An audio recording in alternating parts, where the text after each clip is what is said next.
딴 얘기를 많이 해서 우리 다음 주에 수업 없죠? 예. 세상을 아직 모르시나 보네. 아 참. 혼자 와서 또 수업 들어오려고. 그래서 우리 보강합니다. 보강. 예.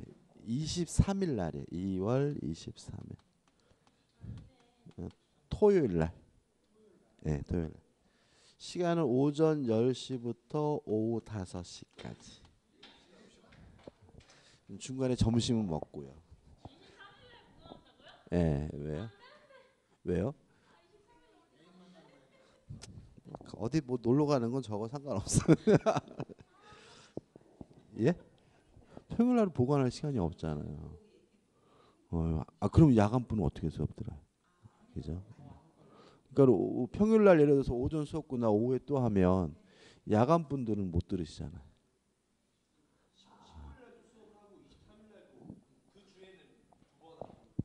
그렇죠. 두 번 하는 거죠. 그죠? 예? 설날은요 오기도 힘들어. 기차표도 구하기 힘들어요. 설날 뭐 특별히 저는 할 일도 없는데. 자, 129페이지 대리행해 가지고 1 대리 의사 표시에서 현명주의란 말이 나오고 있죠. 요런 문제입니다. 갑이 본인인데요. 갑이 을에게 네가 내 대신 대전 가가지고 아파트 좀 사라라고 대리권을 줘서 을이 대리인이에요. 그래서 을이 이제 대전에 와서 이제 아파트를 보러 다녀 보니까 병의 아파트가 좋아 보여요. 그래서 병과 만나서 매매 계약을 했어요. 여기서 문제가 생기는데 어떤 문제냐면 병 상대방 입장에서는 아파트를 사는 사람을 을로 받아들인다는 거죠. 그죠? 누가 와가지고 아파트 파세 그러면 요 인간이 아파트 사는 사람이구나 이렇게 받아들인다는 거예요.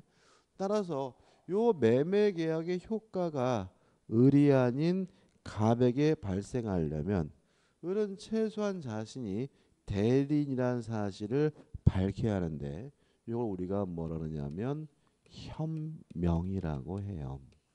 현명. 자, 법점을 읽어볼게요. 114조입니다. 1항 대리인이 그 권한 내에서 본인을 위한 것임을 표시한 의사표시. 다시 말하면 나를 위해서 매매 계약하는 게 아니라 본인을 위해서 매매 계약하는 겁니다. 내가 사는 게 아니라 본인이 사는 겁니다. 라고 밝히는 게 뭐죠? 현명이고요. 직접 본인에 대하여 효력이 생긴다라고 규정을 두고 있죠. 따라서 현명을 해야 요 매매 계약 효과가 본인에게 발생을 하므로 현명을 하면 본인이 뭐 하는 거죠? 요 매매 계약에 대해서 책임을 부담하게 되는 거죠. 그럼 여기서 또 한번 생각해 보자고요. 현명을 안 했어요. 대리인이라고 안 밝혔어요. 그럼 원칙적으로 병의 입장에서는 요 아파트를 사는 사람을 누구로 받아들이겠어요? 을로 받아들일 테니까 원칙적으로 대리인인 을이 요 매매 계약에 대해서 뭘 져야 돼요? 책임을 져야 되고요. 주의하실 것은 대리는 착오임을 뭐하지 못하냐면 주장하지 못함을 주의하시기 바랍니다. 다시 말하면 대리인이라고 안 밝혀서 병이 아파트 사는 사람을 을로 받아들이게 되면 을이 요 매매 계약에 대해서 뭘 져야 돼요? 책임을 져야 되는 거고 나 실수했다. 착오다라는 이유로 요 매매 계약을 뭐 할 수는 없어요? 취소할 수 없음을 주의하시기 바라고요. 다만 예외가 있겠죠. 현명하지 않았더라도 상대방이 을이 대리인이라는 사실을 이미 알았거나 또는 알 수가 있었다면 굳이 대리인에게 책임을 기속시킬 이유는 없으니까 이때는 본인이 요 매매 계약에 대해서 뭘 집니까? 책임을 부담하게 됩니다. 그다음에 이제 일종의 현명주의에 대한 예외예요. 예외로서 첫 번째 기억할 것은 현명할 필요가 없는 경우가 있습니다. 다시 말하면 현명하지 않아도 본인에게 효과가 발생하는 경우가 있는데 두 가지를 기억하시면 돼요. 상행위와 부부간의 일상가사대리권이죠. 부부간의 일상가사대리권을 행사하는 경우에는 뭐하지 않아도요, 현명하지 않아도 본인에게 효과 기속이 되고요. 두 번째 예외인데 수동대리죠. 수동대리는 누가 현명해야 되냐면 상대방 측에서 현명해야 된다는 것까지 기억해 두시기 바랍니다. 자, 이게 무슨 말이냐면 수동대리는 누가 의사표시라는 거죠? 상대방이. 그러면 상대방이 을에게 별말 없이 의사를 표시하면 을은 자신에게 하는 의사표시로 받아들이겠죠. 따라서 상대방이 한 의사표시가 을이 아닌 갑에게 효과가 기속이 되려면 누가요? 상대방 측에서 너한테 하는 게 아니라 갑한테 한다는 사실을 뭐 해야 돼요? 밝혀야 하니까 수동대리는 누가 현명해야 되는 거죠? 상대방 측에서 현명을 해야 합니다. 끝이에요. 교재 보시면 의해가지고 표시 의미와 나 본인을 위한 것의 의미 나오는데 한번 읽어보시되 다시 말하면 쉽게 말하면 내가 사는 게 아니라 갑이 산다는 사실을 밝히는 걸 우리가 뭐죠? 현명이라고 한다. 끝이고 그 다음에 넘겨보시면 현명의 방식입니다. 무방식이에요. 말로 하든 문서로 하든 어떤 방법이든 상관이 없고요. 가장 일반적인 방법이 뭐냐면 위임장 제시하는 거죠. 근데 꼭 위임장을 제시할 필요는 없어요. 근데 이 현명의 방식에 관련해서 가장 문제가 되는 것은 뭐냐면 을이 갑을 사칭했어요. 본인을 가장하거나 사칭하는 것이 현명이냐, 이게 문제가 됩니다. 다시 말하면 을이 현명한다는 것은 을이 매매 계약을 하되 갑이 산다는 사실을 밝히는 게 뭐죠? 현명이잖아요. 근데 을이 병가 매매 계약을 할 때 갑의 이름으로 매매 계약을 했어요. 지가 마치 갑인 것처럼 해서 병가 매매 계약을 했을 때 이것이 현명이냐? 요 문제에 대해서 우리 판례는 둘로 나뉩니다. 만약에 을에게 대리권이 있는 상태라면 이것도 뭐로 이해하냐면 현명으로 이해를 해요. 근데 만약에 을에게 대리권이 없다면 이거는 뭐가 있냐면 현명이 아니라는 것이 우리 판례 입장입니다. 다시 말하면 문제 지문에서 만약에 을이 갑을 사칭했다 이런 말이 나오면 을에게 대리권이 있는지 없는지를 다시 한번 확인하시고 만약에 대리권이 있는 사람이 본인을 사칭하면 이것도 뭐가 돼요? 현명이 된다는 거 주의하셔요. 교재 한번 읽어볼 건데요. 양가로 2번에서 현명의 방식 있잖아요. 밑으로 하나, 둘, 셋, 넷, 다섯 번째 줍니다. 대리인이 본인 자신인 것처럼 행사하여 법률행위를 한 경우 이렇게 나왔잖아요. 그럼 여기서 본인을 뭐 했다는 얘기예요? 사칭했다는 얘기잖아요. 그럼 다시 한번 앞으로 돌아가서 이 사람에게 대리권이 있는지 없는지를 뭐 하셔야 돼요? 확인하셔야 돼요. 근데 다시 보시면 주어가 뭐라고 나와 있어요? 대리인이죠. 지금 130페이지잖아요. 왜 안 쫓아왔어요? 그죠? 130페이지 현명의 방식을 기준으로 밑으로 하나, 둘, 셋, 넷, 다섯 번째. 자, 주어가 뭐죠? 대리인이잖아요. 그죠? 그럼 이 사람에게 뭐가 있다는 얘기예요? 대리권이 있다는 얘기니까 이것도 뭐가 되는 거예요? 현명이 되는 거예요. 다시 한번 읽어볼게요.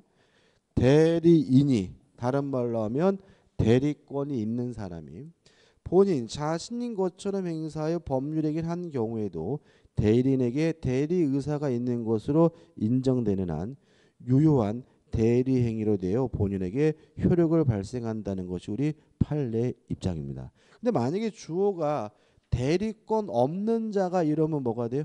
X가 된다. 왜냐하면 대리권 없는 사람이 본인을 사칭하는 것은 뭐가 아니에요? 현명이 아님을 주의하시기 바랍니다. 끝입니다. 현명주의 예외에서 상행이 나오고 수동대리는 누가 현명합니까? 상대방 측에서. 3번 현명하지 아니한 행위 효력인데 다시 한번 보시면 현명하지 않으면 원칙적으로 대리인이 책임을 져야 되고요.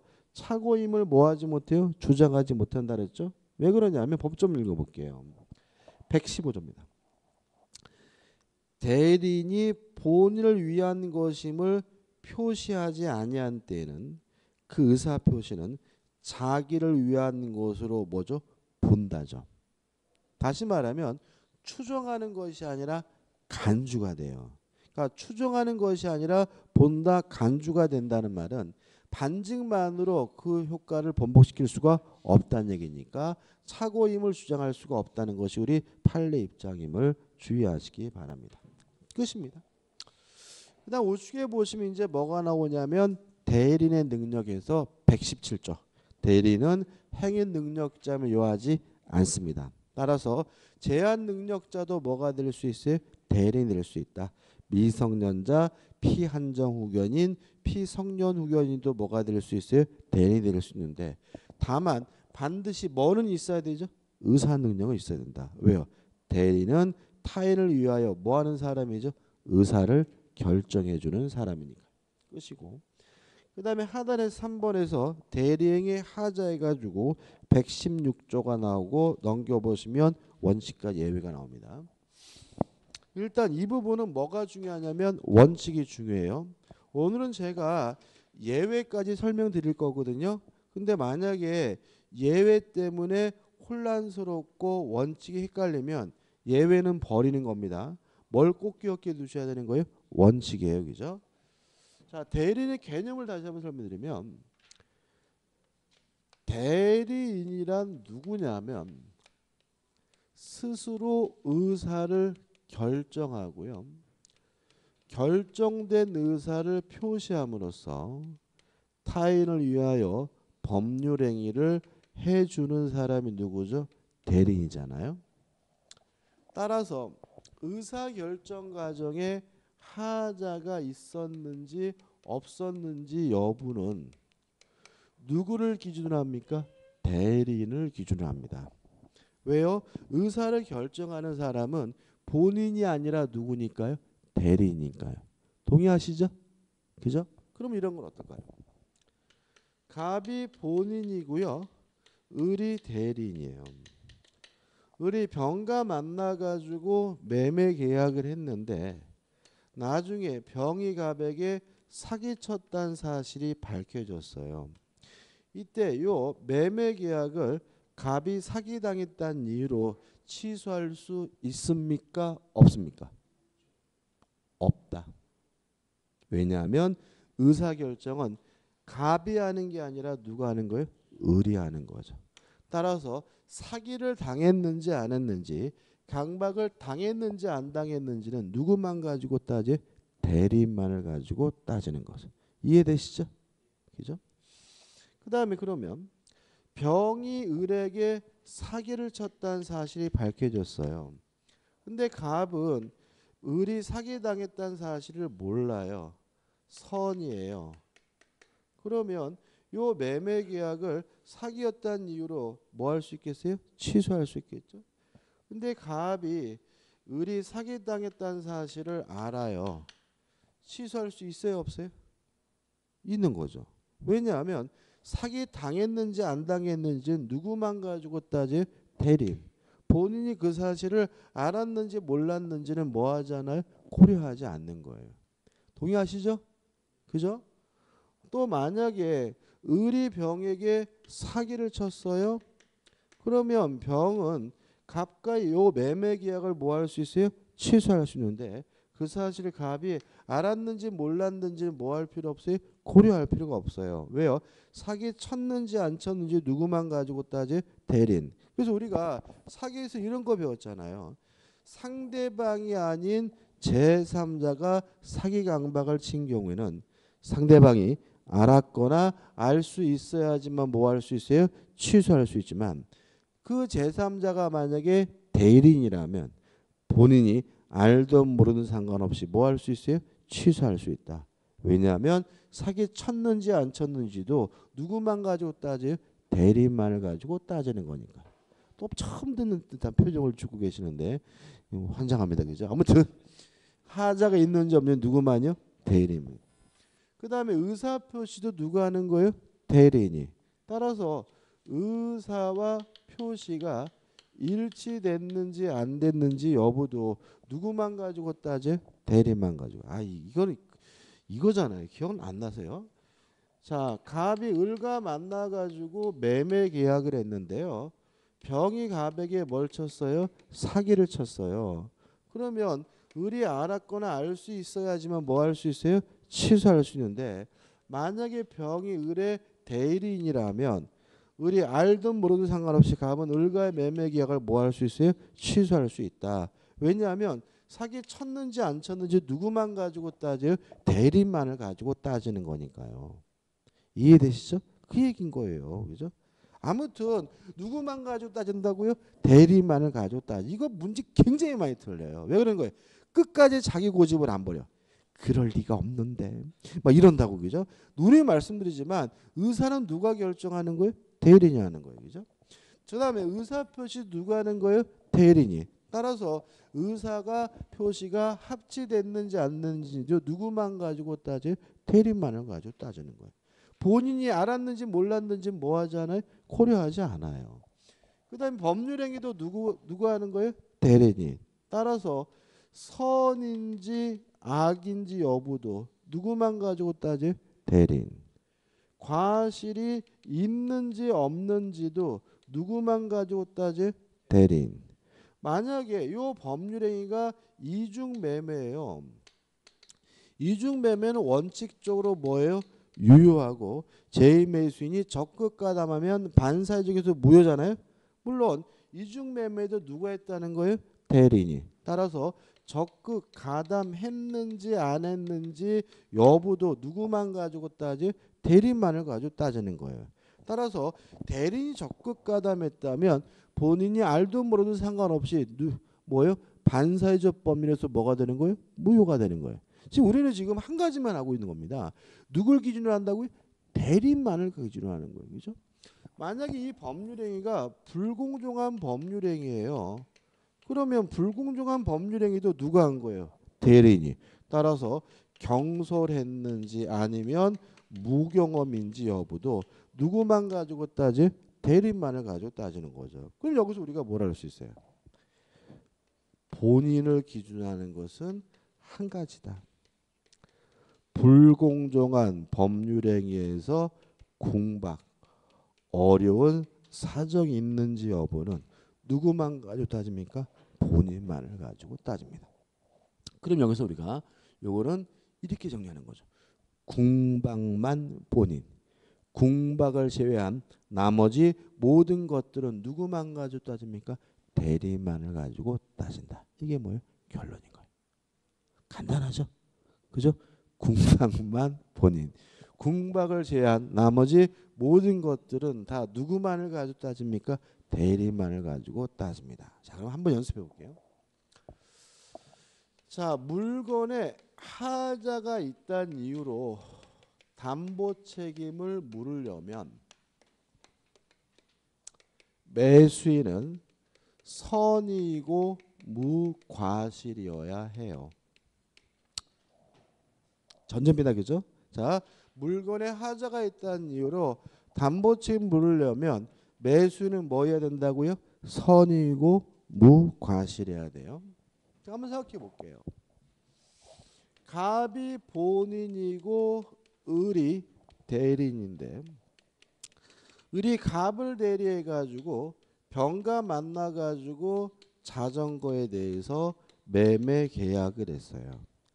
근데 문제는 이 자전거가 브레이크가 제대로 안 되는 고장난 자전거인데 을은 고장났다는 사실에 대해서 선의이고 무과실이지만 갑은 이 자전거가 고장났다는 사실을 알고 있었어요. 이때 갑이 병에게 담보 책임을 물을 수 있습니까? 없습니까? 있어요? 없어요? 있어요? 없어요? 이게 어려운 거 아니잖아요. 아이씨, 짜증나 진짜. 뭐 물을 수 없다야 이게. 그죠? 궁박만 본인, 궁박을 제한 나머지 모든 것들은 누구만 가지고 따지? 대리인만 가지고 따진다고요. 그러면 대리인이 선임무과실이면 얘네는 뭐예요? 선임무과실이니까 담보 책임 물을 수 있죠. 본인이 알았는지 몰랐는지는 뭐 하지 않는다고요? 고려하지 않는다고요. 이게 뭐가 어려워? 궁박만 뭐 본인. 근데 이게 왜 틀리는 거예요? 본인이 알았으면 묻지 못하겠지 이런다고. 그죠?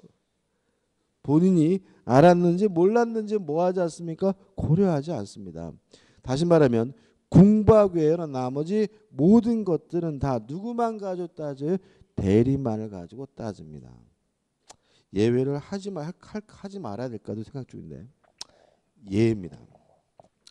자, 왜 이렇게 하냐면 의사를 결정하는 것은 본인이 아니라 누군 거니까요? 대리니까 이런 거잖아요. 그럼 역으로 말하면 본인이 만약에 의사결정 과정에 참여했어요. 그러면 누구 것도 고려하게 돼요? 본인 것도 고려하게 되는 거죠. 그죠? 그죠? 그럼 예를 들어서 다시 한번.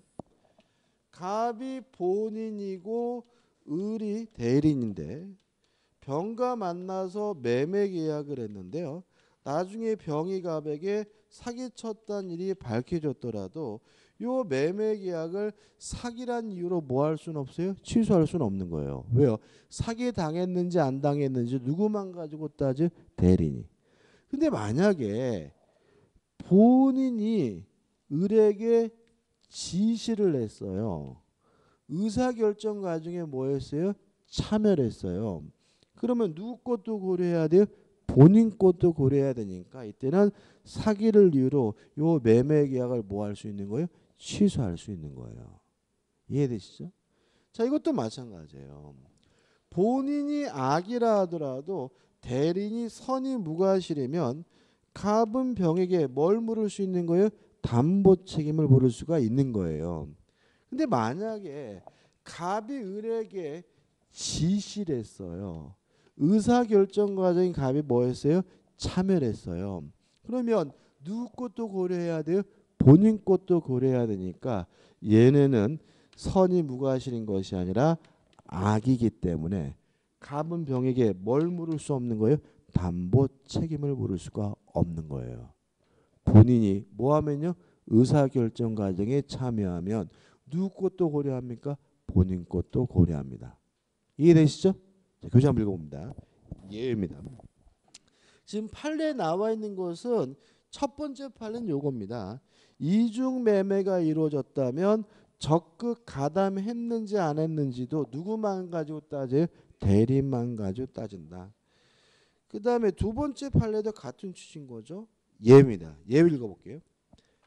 그러나 특정한 법률 행위를 위임한 경우에 대리인이 뭐 했다고요? 본인의 지시에 쫓아 행위를 한 경우. 지금 같이 읽어봐야 돼요. 그죠? 예외. 그죠? 다시 한번. 그러나 특정한 법률 행위를 위임한 경우에 같이 읽어봐야 된다니까. 왜 엉뚱한 데를 보고 있어?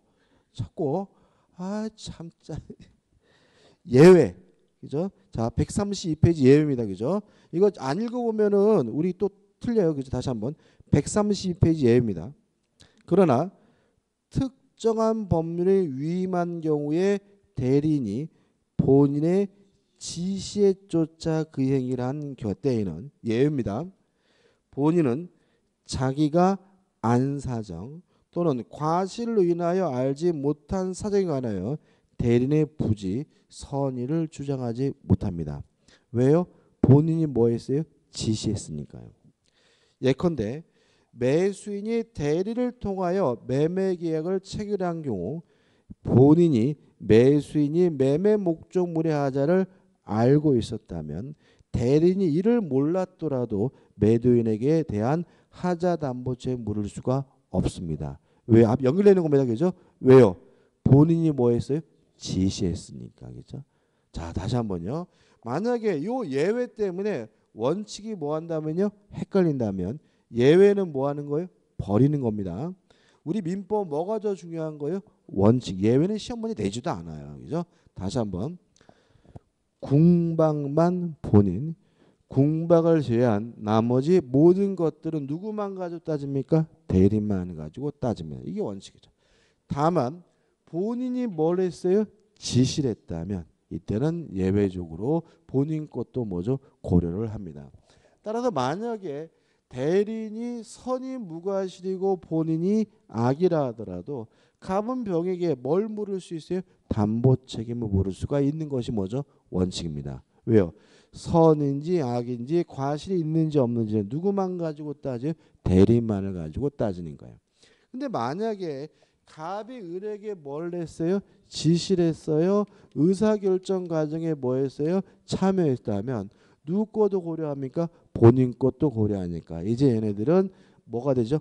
악이고 따라서 갑은 병에게 담보책임 물을 수가 없습니다. 우측에 대표 예제 풀어볼게요. A는 B의 대리인으로서 C 소유 부동산에 대하여 자 이런 것들이 나오면요 옆에다가 메모를 좀 해주셨으면 좋겠어요. 어떤 거냐면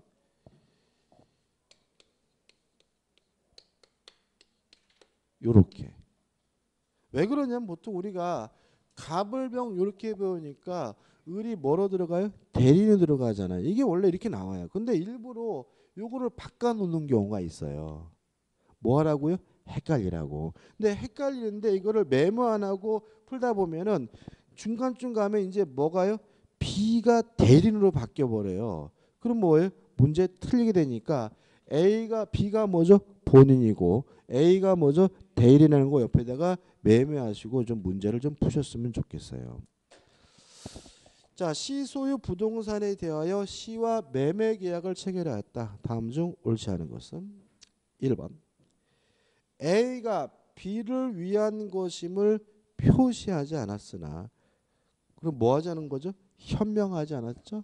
그러면 누가 책임을 집니까? 대리인이. 다만 상대방이 알았거나 또는 알 수가 있었다면 본인이 뭘 져요? 책임을 지므로 대리인으로 행위하는 것임을 C가 상대방이 알 수 있었을 경우에는 그 효과가 B 본인에게 기속한다. O 맞는 질문이 되겠죠. 2번 A가 차고에 의해 계약을 체결한 경우 A를 기준으로 차고 사실과 중과실 여부를 판단하여 B가 취소권 행사할 수 있다. 맞나요? 그죠? 다시 한번 말씀드리지만 의사와 표시가 합치됐는지 안 됐는지 누구만 가지고 따집니까? 대리인. 여기서 누구예요? A죠. 또 과실에 관한 부분도 누구만 가지고 따집니까? 대리인. 여기서 누구죠? A죠. 근데 문제는 아까 말씀드린 것처럼 임의 대리는 취소할 수 없어요. 기억나시나요?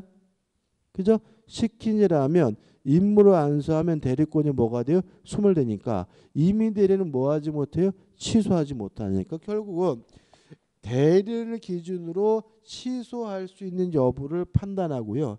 취소할 수 있다면 누가 누구에게 취소하는 거예요? 본인이 C에게 뭐 하는 거죠? 취소하는 것이니까 다시 보시면 A가 차고의 계약을 체결한 경우 A를 기준으로 차고 사실과 중과실 여부를 판단하여 누가요? B가 본인이 취소권 행사할 수 있다는 질문은 정확히 뭐죠? 맞는 질문이 되는 거죠. 3번 A가 행위 무능력자인 경우에는 B는 실내 이익을 배상하고 C와의 계약을 취소할 수 있다. X가 되는 거죠. 왜요? 대리는 뭐일 필요 없습니까? 행위 능력자일 필요가 없습니다. 답은 뭐죠? 3번이에요. 4번 A가 C를 사기 또는 강박하여 계약을 체결한 경우 그러면 사기 쳤는지 안 쳤는지 누구만 가지고 따져요? 대리인. 따라 대리인이 사기 쳤다면 본인이 알든 모르든 상관없이 뭐 할 수 있는 거예요? 취소할 수 있는 것이니까 C는 A의 사기 또는 강박 사실에 대한 B의 선의 악의와 관계없이 B에 대해 취소권 행사할 수 있다. O 맞는 질문이죠. 5번 A가 계약 당시 부동산 하자에 대해서 선의 무과실이에요. 그러면 선의 무과실이죠. 본인이 알았는지 몰랐는지는 뭐 할 필요 없어요? 고려할 필요가 없으니까 B는 C에 대하여 하자담보체에 물을 수 있다. O 맞는 질문이 되겠죠. 답은 뭐죠? 3번이 되고. 대리효과입니다. 첫째 1번 본인에게 직접 효과가 기속이 됩니다. 2번 대리인의 불법행위에 대한 책임. 대리는 법률행위 한해서만 허용이 되므로 불법행위는 대리가 허용되지 않아요. 그 말은 대리인의 불법행위에 대해서 본인이 뭘 지진 않아요? 책임을 지지는 않습니다. 넘기셔서 2. 본인의 능력이죠. 의사를 결정하고 의사표시라고 법률행위라는 것도 다 누가 하는 거죠? 대리인이 하는 거죠. 따라서 대리행위에 있어서 본인은 의사 능력도 행위 능력도 필요 없고요. 뭐만 있으면 되냐면은 권리 능력만 있으면 된다. 그 다음에 이제 제5절에서 복대리가 나오고 있습니다.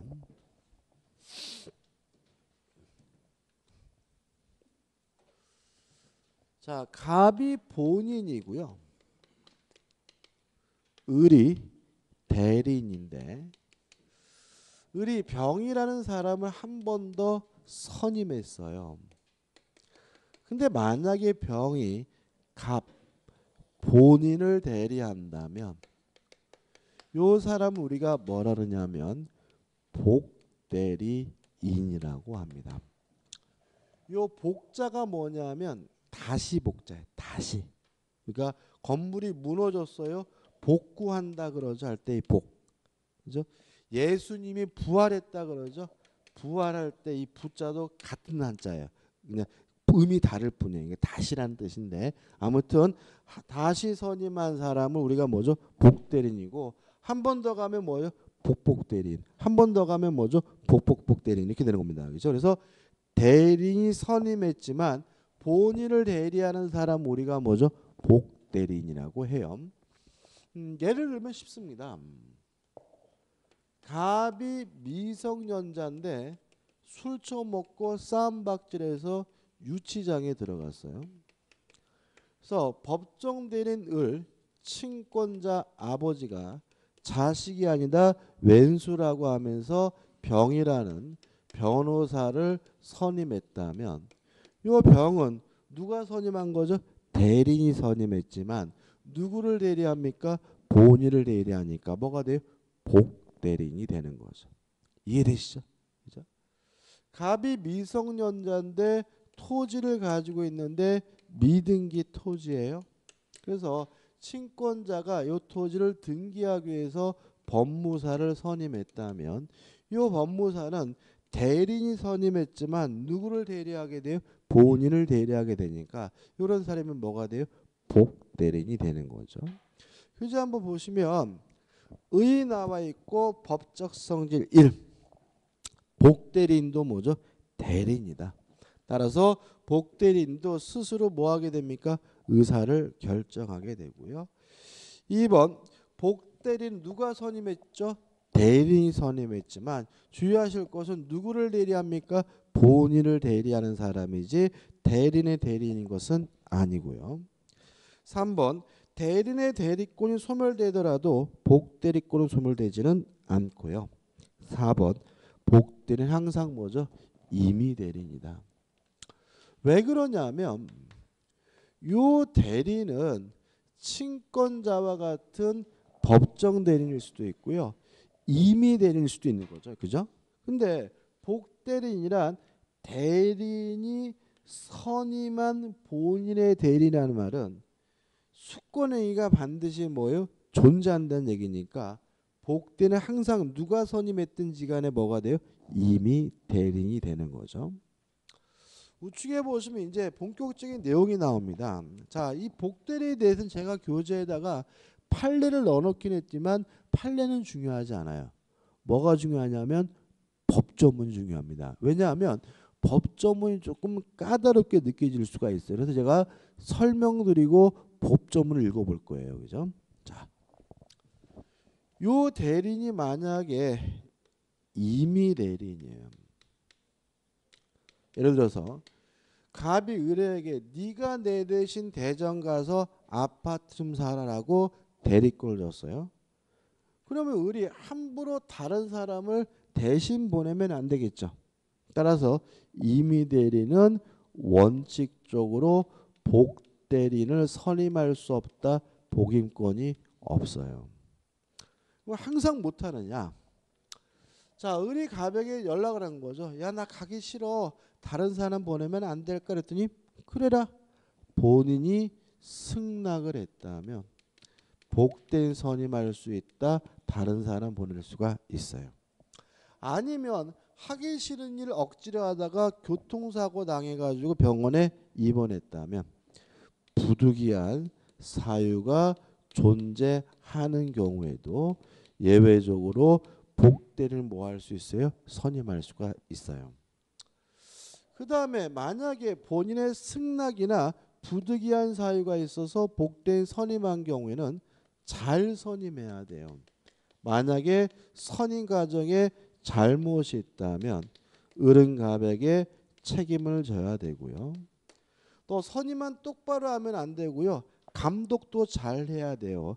감독을 제대로 하지 못해서 을이 병이 갑에게 손해를 끼쳤다면 을은 갑에게 뭘 져야 돼요? 책임을 져야 돼요. 선임 감독의 과실 책임을 부담하게 됩니다. 꼭 그러느냐? 아닐 수도 있어요. 본인이 지명한 경우죠. 자, 을이 갑에게 전화해서 나 가기 싫거든.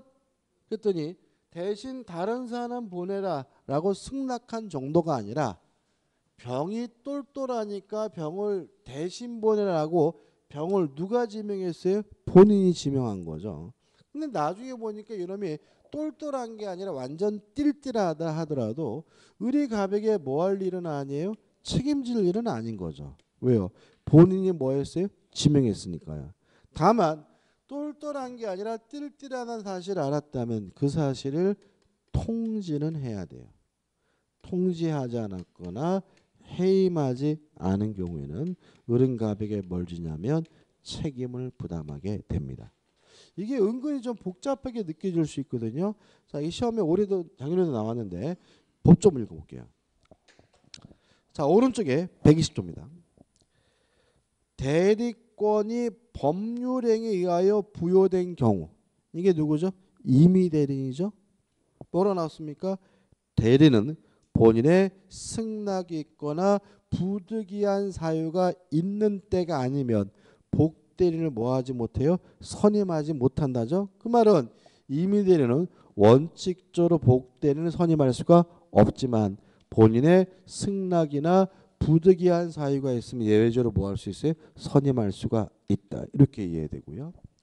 그 다음 넘기셔가지고 136페이지 121조입니다. 1항 전조의 규정에 의하여 대리인이 복대인 선임한 때에는, 다시 말하면 본인의 승낙이나 부득이한 사유가 있어서 복대인을 선임한 때에는 본인에 대하여 그 선임 감독에 관한 책임이 있다라는 말은 선임 감독에 대해서 과실이 있다면 뭘 진다는 거예요? 책임을 진다는 얘기고요. 이왕 대리인이 본인의 지명에 의하여 복대인을 선임한 경우는 그 부적임 또는 불성실함을 알고 본인에게 대한 통지나 그 해임을 태만한 때가 아니면 책임이 없다는 얘기는 본인이 뭐 했어요? 지명을 한 경우에는 통지하지 않았거나 해임하지 않은 경우에는 뭘 져요? 책임을 지고 그 외에는 뭐 하지 않는 얘기죠? 책임을 지지 않는다는 의미가 되니까 꼭 기억해 두시고, 뭐 가지고 기억하셔야 돼요? 법조문으로 좀 기억해 두셔야 됩니다. 그 다음에 만약에 요 대리인이 친권자나 후견인과 같은 법정 대리인인 경우입니다. 일단 친권자나 후견인과 같은 법정 대리인인 경우에는 자유롭게 복대리인을 선임할 수 있다. 뭐가 있냐면 복임권이 있어요. 다만 책임은 강화돼 가지고 선임 감독에 관한 무과실 책임을 부담하게 됩니다. 다시 말하면 법정 대리는 자유롭게 복대리인 선임할 수 있는 대신 무슨 책임이요? 무과실 책임. 과실이 없더라도 전적으로 책임을 져야 되는데 조심할 것은 무과실책임이 과실책임으로 뭐가 되는 경우가 있냐면 전환되는 경우가 있어요. 언제냐면 부득이한 사유가 존재하는 경우죠.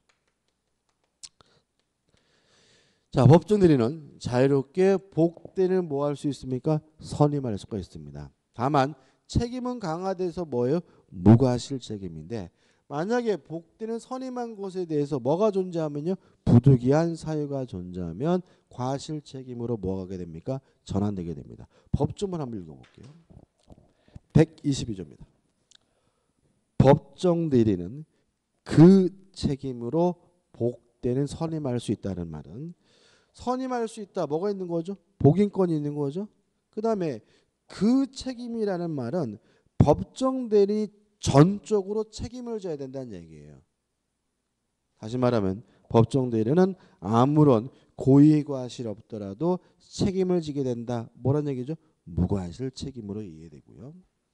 그러나 부득이한 사유로 인한 때는 전조 제1항에서 정한 책임만 있다라는 말은 원래는 뭐예요? 무과실 책임인데 부득이한 사유가 존재하면 과실 책임으로 뭐가 돼요? 전환된다는 얘기입니다. 그죠? 다섯 얘기죠. 연습해 볼게요.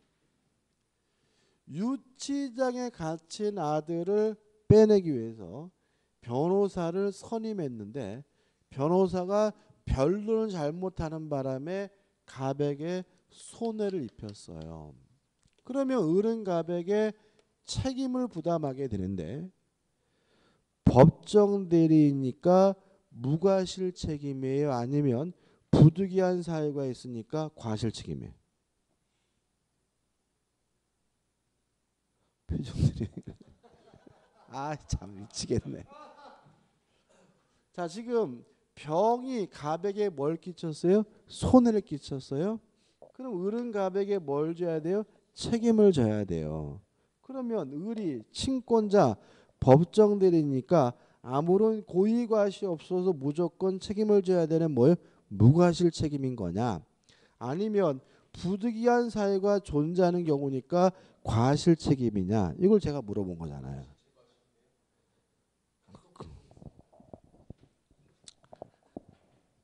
다른 방법이 있어요? 유치자 같은 아들을 빼내는 방법 중에서 조폭 고용해서 탈출시키나요? 다른 방법 없어요. 다시 말하면 변호사를 선임하는 게 말 그대로 뭐죠? 부득이하잖아. 다른 방법이 없잖아요. 그러니까 이건 뭐예요? 무과실이 아니라 뭐예요? 과실 책임인 거죠.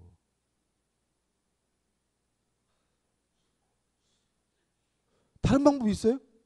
부득이하다는 말이 다른 방법이 없다는 거잖아요. 그죠? 그럼 또 이거. 자, 미성년자 가지고 있는 토지가 미등기여서 법무사를 선임했는데 법무사가 일을 제대로 처리하지 못해서 갑에게 손해를 끼쳤어요.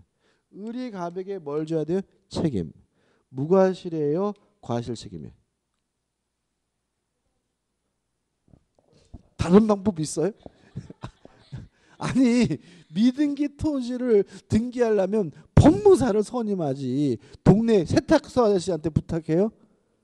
다른 방법이 없잖아. 부득이하잖아. 그죠? 우리 잘못했으니까. 엉뚱한 사람은 잘못 선임했으니까. 다시 말하면 선임 감독의 잘못이 있다면 과실이 있다면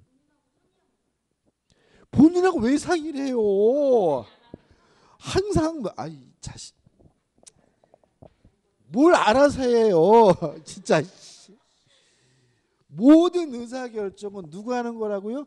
대리인이 하는 거예요. 자꾸 뭐 본인이 시켰겠지.